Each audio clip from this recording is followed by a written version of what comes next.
Otasansan rédíò and TV. ẹni eléyìí ní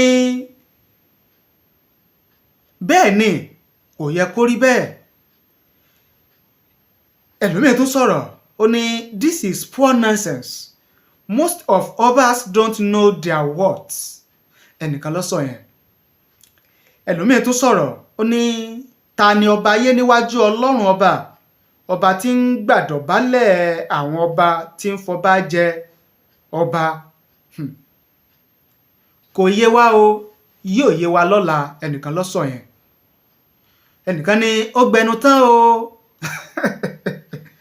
kì í ṣe bàbá Adébóyè ló kúnlẹ̀ fún bí kò ṣe ọba tí ó ń fi ọba jẹ tí ó tún ń rọ ọba lóyè, ìyẹn ni wọ́n ń pè ní ọba àwọn ọba.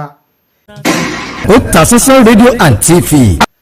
a kí gbogbo ẹ̀yin lólùfẹ́ wa tẹ́ ń wò wá tẹ̀lé ń gbọ́ wa káàkiri àgbáyé. ojú tẹ́ fi ń wò wá kò ní fọ́, etí tẹ́ fi ń gbọ́ wa kò ní di láṣẹ Èdùmàrè. eléyìí tí àtúmúwá pé kájọ sọ òun náà ni fọ́nrán kan tó ń jà rìnrìn lórí ẹ̀rọ ayélujára Facebook nípa bí kábíyèsí ọba tuntun Soun ti ìlú Ògbómọ̀ṣọ́, Ọba Ghandi Afolabi Olaoye. kí wá la fẹ́ sọ lórí ọ̀rọ̀ yẹn? ibi tá à ń lọ náà ni lásìkò tí ẹni tó jẹ́ general overseer nínú ìjọ Redeemed Christian Church of God,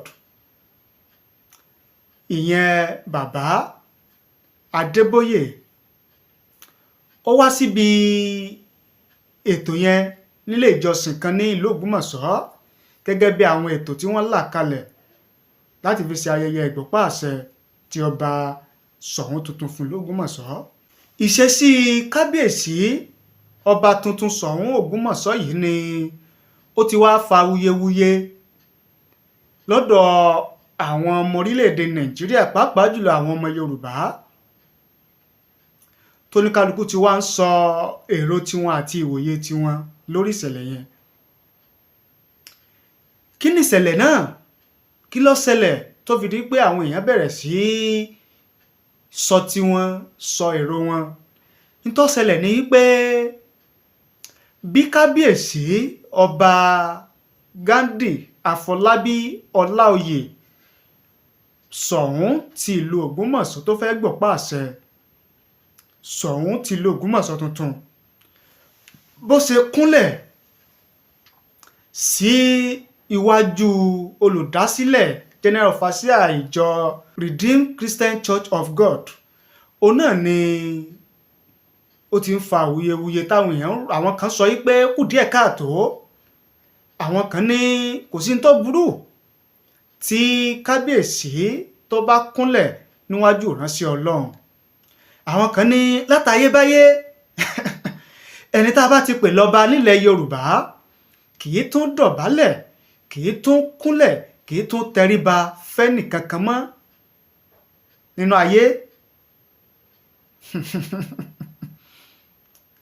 pé èéṣe jẹ́ èé ti rí tí ọba Ghandi Afolabi Olaoye Soun ti ìlú Ògbómọ̀ṣọ́ tó fi wá lọ ń kúnlẹ̀ gbàwúre, gbàdúrà, gba anointing níwájú olùdásílẹ̀ ìjọ Redeemed Christian Church of God, bàbá Adébóyè. ṣùgbọ́n ká mọ wá sí ìrántí ẹ̀yin tẹ́ ẹ̀ bá ti mọ̀ tẹ́lẹ̀tẹ́lẹ̀ wípé olùṣọ́ àgùntàn ó ní ọba Ghandi Afolabi Olaoye nínú ìjọ Redeemed Christian Church of God ṣáájú kí ó tó di ọba. tí mo ń sọ ni wípé olùṣọ́ àgùntàn tó ti gba anointing nínú ìjọ Redeemed Christian Church of God tó sì jẹ́ pé ó ń dúró lórí pẹpẹ, ó ń ṣe wàásù,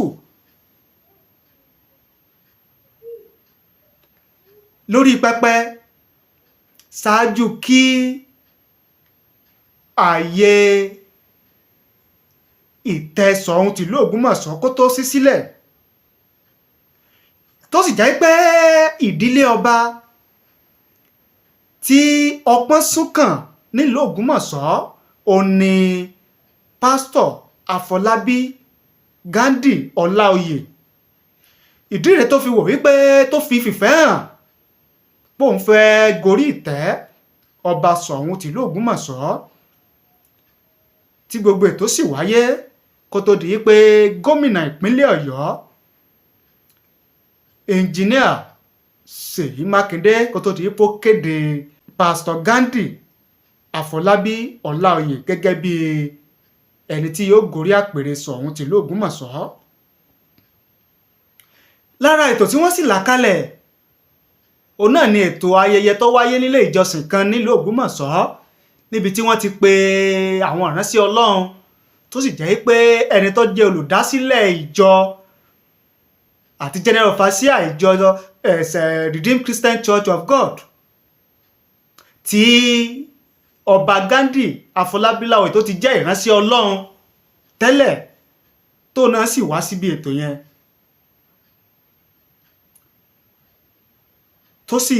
tó sì kúnlẹ̀ gẹ́gẹ́ bí ẹni tó jẹ́ ìránṣẹ́ Ọlọ́run nínú ìjọ yẹn níwájú ẹni tó jẹ́ olùdásílẹ̀ àti general overseer ìjọ yẹn, ìyẹn Pastor Adeboye. àwọn ọmọ Yorùbá tí wọ́n gbọ́ àṣà tí wọ́n gbàṣàyé tí wọ́n mọ̀ṣà tí wọ́n mọ̀ ṣe ilẹ̀ Yorùbá ti wá sọ oríṣiríṣi ọ̀rọ̀. bẹ́ẹ̀ lára àwọn tó jẹ́ pé wọ́n jẹ́ ọmọ lẹ́yìn Jésù tí wọ́n jẹ́ ẹlẹ́sìn Christianity táwọn náà ti ń sọ tiwọn wípé kò sí tó burú tí kábíyèsí ọba Ghandi Ṣọ̀ún tìlú Ògbómọ̀ṣọ́ tó bá kúnlẹ̀ gbàdúrà níwájú ìránṣẹ́ Ọlọ́run tó jẹ́ olùdásílẹ̀ ìjọ Redeemed Christian Church of God. ṣùgbọ́n ju gbogbo ẹ̀ lọ, ẹ jẹ́ kí n ka èrò àwọn èèyàn lọ́kan òjọ̀kan fún yín lórí ìṣẹ̀lẹ̀ yẹn.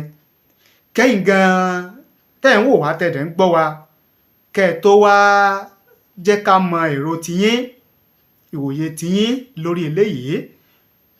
fọ́tò ìṣẹ̀lẹ̀ yẹn òun náà ni ẹ ti ń wò, òun lẹ ti ń wò yẹn. fọ́tò ìṣẹ̀lẹ̀ yẹn òun náà lẹ́yìn náà ti ń wò tẹ́ ẹ ti fojú rí yẹn, níbi tí kábíyèsí ọba Ghandi Afolabi Olaoye Ṣọ̀ún tìlú Ògbómọ̀ṣọ́ tó ti wólẹ̀ kúnlẹ̀, kódà a lè pọ́ sí fìlà gan fún olùṣọ́ àgùntàn general overseer olùdásílẹ̀ ìjọ Redeemed Christian Church of God, níbi tí kábíyèsí ọba Ghandi Afolabi Olaoye tó ti jẹ́ ìránṣẹ́ Ọlọ́run nínú ìjọ yẹn. ẹnìkan ní a big slap on Ogbomoso. Now I understand why his people are against him being a king. Is this your definition of Yorùbá culture? Our kings turning puppets to pastors, all in the name of religion. This is a big slap to the Yorùbá cultural heritage. ẹnìkan ló sọ yẹn. ẹlòmíín ní God help us. ẹnìkan tó ní kì í ṣe olùṣọ́ àgùntàn ló kúnlẹ̀ fún bí kò ṣe Ọlọ́run ọba. ẹlòmíín sọ̀rọ̀ lẹ́yìn ní gbogbo ẹ̀yin tí ẹ sọ wípé ó lẹ́tọ̀ọ́ láti kúnlẹ̀ fún òjíṣẹ́ Ọlọ́run, ẹ ò lẹ́bi. ọba tó fi èrú gba adé tí ó ń ṣe rádaràda ní Moríbú, ẹnìkan ló sọ yẹn. ẹlòmíín ní kò kí ń ṣe ọba gidi nílẹ̀ Yorùbá. tó bá ti jẹ́ ọba o gbọ́dọ̀ tún ṣe bí o ṣe é ṣe fún yàn mọ́, kódà kó jẹ́ òbírí tó jẹ́ pé ọba kò lẹ́tọ̀ọ́ tó bá fẹ́ tẹríba fún Ọlọ́run ọ̀gá o. Ẹlòmíín rẹ́rìn-ín ó ní smile. Apart from Indomie's comments, I can still see some adult comments. What Ghandi did is absolutely wrong and such cannot and never happen to my late Lamidi Ọláyíwọlá Aláàfin tìlú Ọ̀yọ́ town. Eléyìí ni Ọlọ́run ló kúnlẹ̀ fún, kì í ṣe ènìyàn o. Ẹlòmíín ní ta ni ọba ayé níwájú Ọlọ́run, kì í ṣe níwájú Adébóyè. Ẹlòmíín ní ó dáa bẹ́ẹ̀ bí kábíyèsí ṣe ṣe yẹn nígbà President Jonathan wọ́n sọ jù báyìí lọ, I love them. Ẹlòmíín tún ní gbogbo yín ẹ kú àìmọ̀kan, ọba àwọn ọba ni kábíyèsí kúnlẹ̀ fún, kì í ṣe bàbá Adébóyè, a kò ní fẹnu kò o. Eléyìí ni Jésù ni orúkọ tó ga jù láyé àti lọ́run, what next? Ẹlòmíín tún sọ̀rọ̀ nínú ọ̀rọ̀ tiẹ̀, ó ní Ọlọ́run ló tẹríba fún, kì í ṣe ènìyàn. Ẹni ilé wa sọ wípé ǹjẹ́ ẹ ti rántí pé kí ọba tó jẹ ọba, bàbá Adébóyè jẹ́ ọ̀gá rẹ̀. Tí ọba bá kúnlẹ̀ níwájú Pastor Adébóyè, pásítọ̀ kọ́ ló kúnlẹ̀ fún bí kò ṣe Ọlọ́run. Ẹni eléyìí ní bẹ́ẹ̀ ni kò yẹ kó rí bẹ́ẹ̀. Ẹlòmíín tún sọ̀rọ̀, ó ní this is poor nonsense. Most of obas don't know their worth. Ẹnìkan ló sọ yẹn. Ẹlòmíín tún sọ̀rọ̀, ó ní ta ni ọba ayé níwájú Ọlọ́run ọba? Ọba tí ń gbàdọ̀bálẹ̀ àwọn ọba tí ń fọba jẹ ọba. Kò yé wa o, yóò yé wa lọ́la. Ẹnìkan ló sọ yẹn. Ẹnìkan ní ó gbẹnu tán o.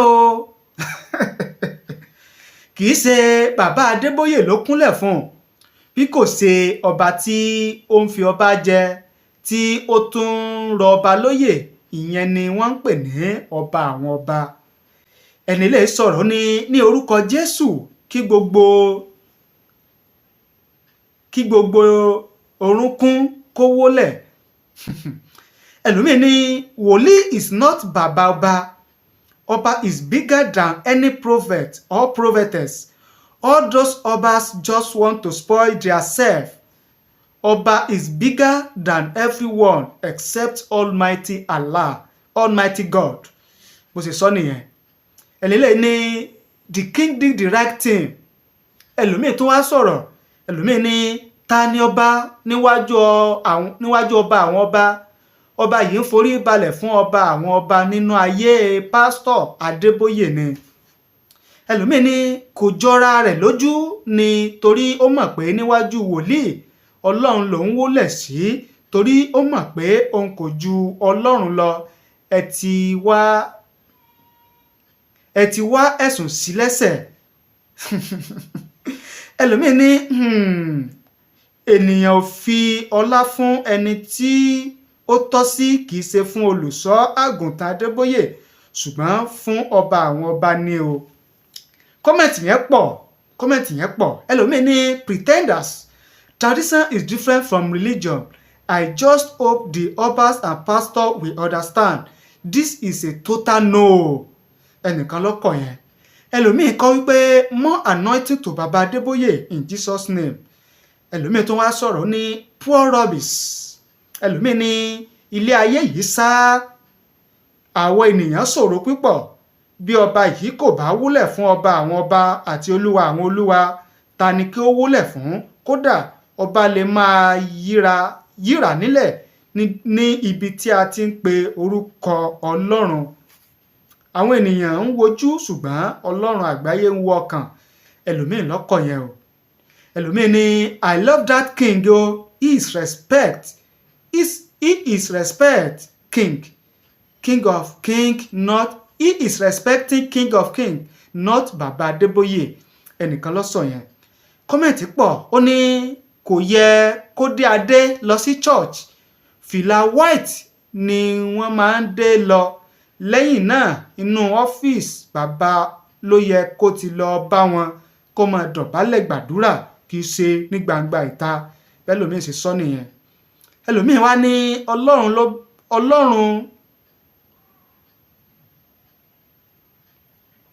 ẹlòmíín ní gbogbo ènìyàn ṣe Ọlọ́run ló fi ọwọ́ gbogbo ọba yìí lórí mú. Gbogbo ènìyàn ṣe Ọlọ́run ló fi ọwọ́ gbá bàbá yìí lórí mú. Ẹ̀ ń pe pásítọ̀ yìí Ọlọ́run àbí kílẹ̀ ń wí, ọba lásán ìkejì ajá. Èlé pọ̀ o. Ẹlòmíín ní ọba dáadáa, ọba tó forí balẹ̀ fún pásítọ̀, mọ̀ pé Ọlọ́run gba ara wọn ṣiṣẹ́ àti pé ìbẹ̀rù Ọlọ́run wà lára wọn. Ṣùgbọ́n àwọn ọba kan wà tí wọ́n máa ń gbé fìlà gogoro sórí bíi fìlà Ṣàgàrí. Wọn ò ní bẹ̀rù Ọlọ́run lọ́kàn wọn, àmọ́ kí wọ́n máa sọ̀rọ̀ ṣàkàṣàkà sí ènìyàn Ọlọ́run bí ẹni pé ẹrú wọn ni. Ẹnìkan ní kò yẹ kó rí bẹ́ẹ̀. Kọ́mẹ̀ntì yẹn pọ̀, ṣùgbọ́n ẹ̀yin tẹ́ ẹ wá ń wò wá, ẹ̀yin tẹ́ ẹ ń gbọ́ wá, ẹ jẹ́ kí a mọ èrò tiyín, ẹ jẹ́ ká mọ ìwòye tiyín lórí ilé ìta tún mú wá. Torí pé àṣà ìṣe ilẹ̀ Yorùbá, a lè sọ wípé ó wà lọ́wọ́ àwọn ọba aládé, torí pé àwọn la nígbàgbọ́ wípé wọ́n sì jẹ́ alátúnṣe, olùṣelọ́jọ̀ àṣà àti ìṣe ìran ẹ̀yà ìlú tí wọ́n ti jọba. Látayébáyé sì rèé, àwa ti mọ̀ wípé látìgbà tí ọba bá ti jẹ nílẹ̀ Yorùbá, kì í tún forí balẹ̀ fẹ́dà alààyè kan mọ́ àyàfọ́ Ọlọ́run ọba, Ọlọ́run Allah. Bẹ́ẹ̀ ni, n tá a bá sì pè ní àṣà àti ìṣe bó ṣe yẹ kó rí, bó ṣe yẹ kó wà, òun náà ni bó ṣe wà látìgbà láéláé, látìgbà wáṣẹ̀. Ṣùgbọ́n bí mo ṣe sọ síwájú, kábíyèsí Ọba Ghandi Afolabi Olaoye Soun tìlú Ògbómọ̀ṣọ́ tuntun yìí, ó ti jẹ́ olùṣọ́ àgùntàn nínú ìjọ Redeemed Christian Church of God, tó jẹ́ olùṣọ́ àgùntàn nínú ìjọ yẹn, léyìí tó jẹ́ pé Pastor Adeboye ni olùdásílẹ̀ àti general overseer ìjọ yẹn. Tó jẹ́ pé pásítọ̀ yìí kan náà, Pastor Adeboye yìí kan náà, òun náà ni ó ta àmì òróró sórí Pastor Ghandi Afolabi Olaoye ṣáájú kó tó di ọba ìlú Ògbómọ̀ṣọ́. Tó jẹ́ pé ṣáájú kó tó di ọba ìlú Ògbómọ̀ṣọ́ náà ni ó ti máa ń ṣe ìṣesí yìí, àpọ́nlé ọ̀wọ̀ yìí ló ti máa ń gbé fún ẹni tó jẹ́ olùdásílẹ̀ ìjọ tó ti ń ṣe olùṣọ́ àgùntàn, ìyẹn Pastor Adeboye. Ṣó wá yẹ kó jẹ́ pé ìgbà tí kábíyèsí ti wá di ọba aládé yìí nílùú Ògbómọ̀ṣọ́ yìí, kò ní ṣe bí ṣe tẹ́lẹ̀ sí Pastor Adeboye mọ́, torí àṣà àti ṣe. Àbí tó bá jẹ́ pé ó lè máa ṣe, ó sì lè máa ṣe, ṣó yẹ kó jẹ́ gbangba, ṣó yẹ kó jẹ́ gbàgede, débi wípé kábíyèsí ọmọ kúnlẹ̀ wólẹ̀ tẹríba ní gbàgede fólùṣọ́ àgùntàn, fólùdásílẹ̀ ìjọ tó tún wá sí fìlà lórí. Látayébáyé, látìgbà wáṣẹ̀, ọba kan nílẹ̀ Yorùbá, nílẹ̀ Oòduà, kì í sì sí fìlà ní gbangba mọ́, kì í sí fìlà, kì í sí adé níta gbangba mọ́ fẹ́nìkan. ó lè sí nínú ilé, nínú ìyẹ̀wù, nínú yàrá, ṣùgbọ́n ní gbangba ìta ó ti dèèwọ̀. Má ṣe ni nílẹ̀ Yorùbá fọ́ba aládé láti máa ṣí orí sílẹ̀, bẹ́ẹ̀ ni bó ṣe wà nìyẹn. Ṣùgbọ́n eléyìí tó ṣẹlẹ̀ yìí ló wá ń yọ ọ̀pọ̀lọpọ̀ lẹ́nu, ló ń ṣe wá ní kàyéfì, la fi ní so yẹ kó rí bẹ́ẹ̀, ṣé bó ṣe yẹ kó máa rí lọ rèé, kí lọ̀nà àbáyọ, kí làtúnṣe, sátúnṣe wà, tátúnṣe bá wà, kí làtúnṣe, kí lọ̀nà àbáyọ. Ẹ fi èrò tiyín, ìwòye tiyín, ẹ fi ṣọwọ́ sí wa nísàlẹ̀ fídíò yìí láàyè comment. Tọ́nà àbáyọ bá wà, tátúnṣe bá wà, ẹ fi ṣọwọ́ sí wa, ẹ jẹ́ ká wò ó, ẹ jẹ́ ká mọ èrò tiyín àti ìwòye tiyín lórí eléyìí. Ẹ ṣé o bẹ́ẹ̀ ṣe ń wò wá, ẹ ṣé bẹ́ẹ̀ ṣe ń gbọ́ wá níkànnì Otasansan rédíò TV Yorùbá. ẹ ṣé o. Láṣẹ Èdùmàrè nínú ọdún tuntun 2024 a bẹ̀rẹ̀ ètò tuntun kan lórí ìkànnì yìí, níbi tí a ti máa ṣe àtúpalẹ̀ àwọn àṣà àti ìṣe ilẹ̀ Yorùbá bó ṣe wà látìgbà wáṣẹ̀, bó ṣe wà láyé àtijọ́. A máa ṣàtúpalẹ̀ rẹ̀ lórí ètò yìí, lórí ìkànnì yìí lágbára Ọlọ́run nínú oṣù kínní ọdún 2024 ìlà bẹ̀rẹ̀. Ẹ máa tẹ̀lé wa o, ẹ sì máa bá wa ká lọ. Ẹ̀yin tẹ́ ẹ bá ti subscribe, ẹ má gbàgbé o láti subscribe sórí ìkànnì yìí, kẹ́ẹ̀dẹ̀ tẹ notification bell, ìyẹn aago rán mi létí, ká lè máa gbádùn ara wa dáadáa lórí ìkànnì yìí. Ẹ ṣé o, àdúpẹ́, àmọ̀rírì yín.